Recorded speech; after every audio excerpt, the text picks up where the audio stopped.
Ceci est un trousseau de clés.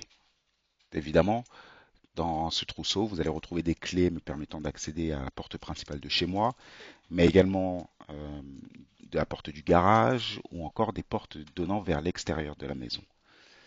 Lorsque je sors de chez moi, je m'assure à ce que mes volets soient bien fermés et que les fenêtres aussi, en plus de toutes les portes, évidemment.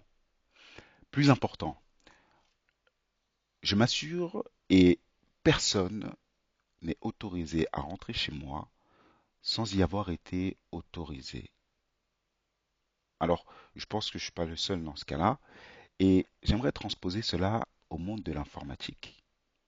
Imaginez que vos clés correspondent à une autorisation d'accès, que vos portes correspondent à une interface de connexion, d'authentification avec mot de passe, que votre garage lui, correspond à des périphériques connectés chez vous, imprimantes, vos ordinateurs, la Wi-Fi, etc.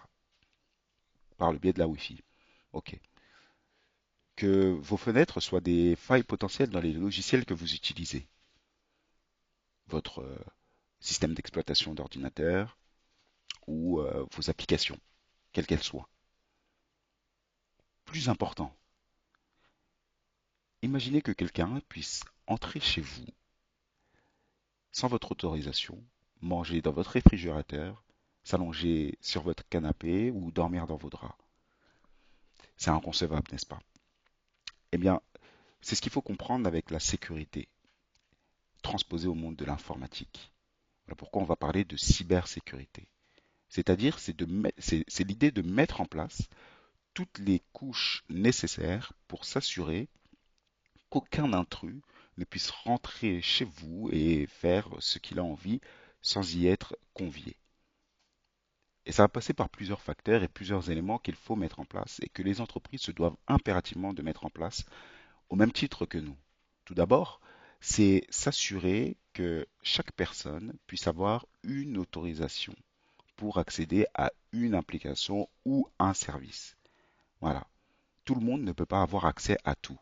Je vais vous donner un exemple. Si moi je décide que mes enfants n'aient pas accès à la porte du garage ou à une ou deux portes donnant vers l'extérieur, mais qu'ils n'aient accès uniquement qu'à la porte d'entrée, eh bien, c'est mon choix, c'est ma décision. Mais cela réduit grandement le risque d'intrusion inopinée.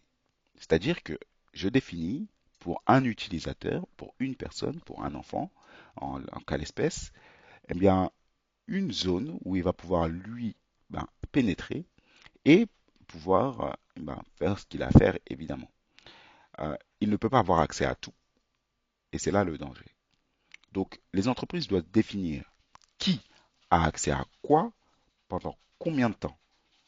Et pour chaque possibilité, pour chaque souhait de pouvoir accéder à une nouvelle application, à un nouveau service, une nouvelle demande doit impérativement être faite. Ce n'est pas autorisé par défaut. Par défaut, vous n'avez pas les clés de la porte d'entrée ou de la porte du garage. Non, il faut que mes enfants, pour le coup, me posent la question, me demandent de pouvoir y avoir accès. Et à partir de ce moment-là, en fonction de ma réponse, qu'elle soit positive ou négative, eh bien, il y a quelque chose qui est fait. Soit vous avez une autorisation, donc une clé, soit vous n'avez pas d'autorisation, donc pas de clé. C'est la cybersécurité.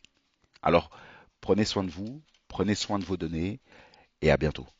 Ciao.